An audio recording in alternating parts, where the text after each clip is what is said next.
Right now in KAGS News at 6 o'clock, the latest on the police situation in Hearne. The school lockdown has been lifted, but there is still presence of police in the area. William Johnson will be live with a report and the latest from Hearne. Your KAGS News at 6 o'clock starts right now.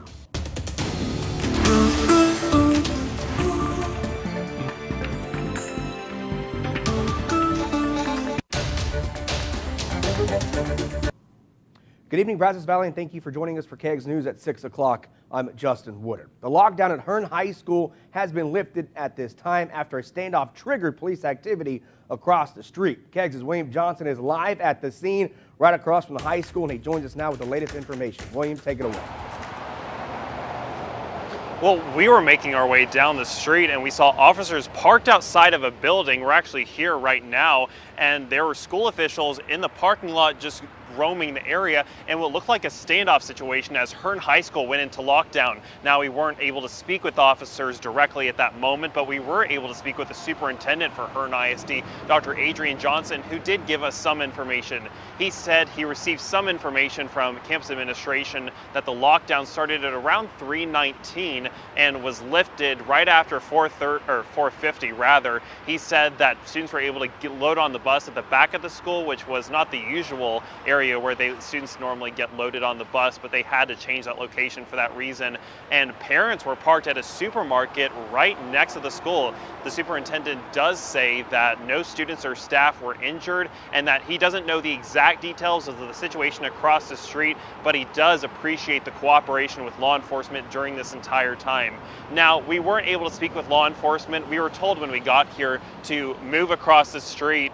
We were told to move into the supermarket really next to the high school, and there was going to be a press conference, but so far there hasn't been a press conference with authorities. But as we learn that information about the lockdown and why there was such a large presence of police earlier today, we'll be sure to update you on our website, KAGSTV.com. Reporting here in Hearne, William Johnson, KAGS News.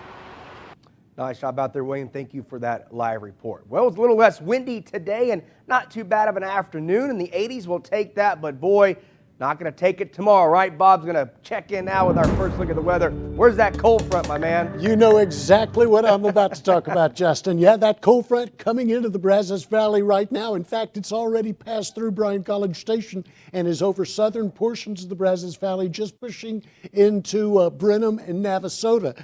Still 68 in Bryan College Station, but just up the road, 43 in Dallas, farther up, 28 in Oklahoma City, 27 in Amarillo, but look what Del Rio has, 92 degrees. That is a big temperature range, 27 to 92, and that is all right there in West Texas. We also have a few showers that are developing along the cold front as it pushes into the Brazos Valley, and they're located generally from Navasota to around Shiro and Huntsville over toward Trinity. That activity looks like it's moving toward the north, but as the front pushes on through, we expect it all to move on off to the east away from us. So we'll just see partly to mostly cloudy skies here in the Brazos Valley this evening, but temperatures will drop pretty quickly. By 7, we'll be down to 63, and we should be in the lower 50s by late evening.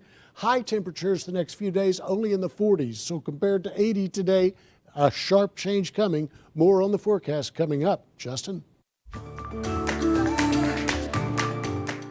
No freezing rain, though. We will take that at least, Bob. Thank you very much. First, teachers, now librarians are reportedly starting to retire. The battle over which books belong in school libraries may be causing some librarians to toss in the towel. Wayne Carter has the story.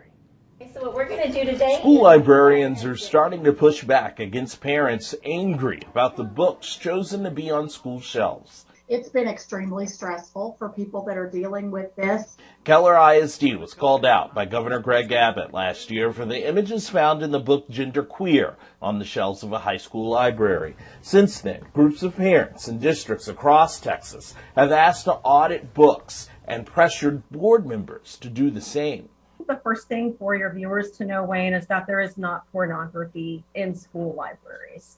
Shirley Robinson runs the Texas Library Association. She says all books chosen go through a vetting process and have a process for parents to challenge. She wants that respected and not being turned over to activist groups. Materials are selected because they address specific needs of a population. And very specifically, a lot of these titles have been challenged because they deal with topics about American history, race, racism, LGBTQIA topics. Mary Woodard is in charge of librarians at one North Texas district and says the stress of it all is causing her to lose staff. We do have several librarians in my district that are planning to retire this year. And why are they planning to do that?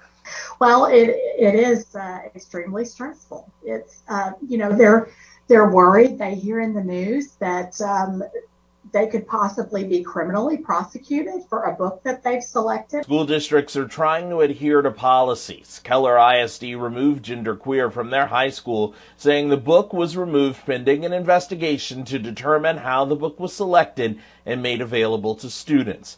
Activist groups on both sides of this battle are forming, and librarians now too, as politics plunges deep into school classrooms. Meanwhile, back here in Bryant, today was the start of a new chapter for the children of the Brazos Valley and the Boys and Girls Club in Bryant. The brand new Newman Adam Bryant campus, located at 1910 Beck Street in Bryant, opened its doors today for those they serve the most. You guessed it, the kids. The $5 million project has been in the works for years now. New to the club is a regulation-sized basketball court, an art and design studio, an audio-video production studio, as well as kitchens with a culinary arts instructor.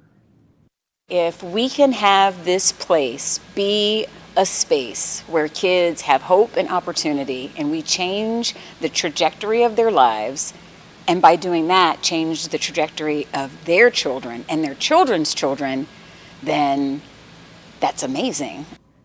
Watson says once they are settled in, they will open their doors to adults and offer adult programming and activities. Up next, more on the recall affecting baby formula. We can have that story next. Plus, Bob will be in with your full forecast. We'll be right back.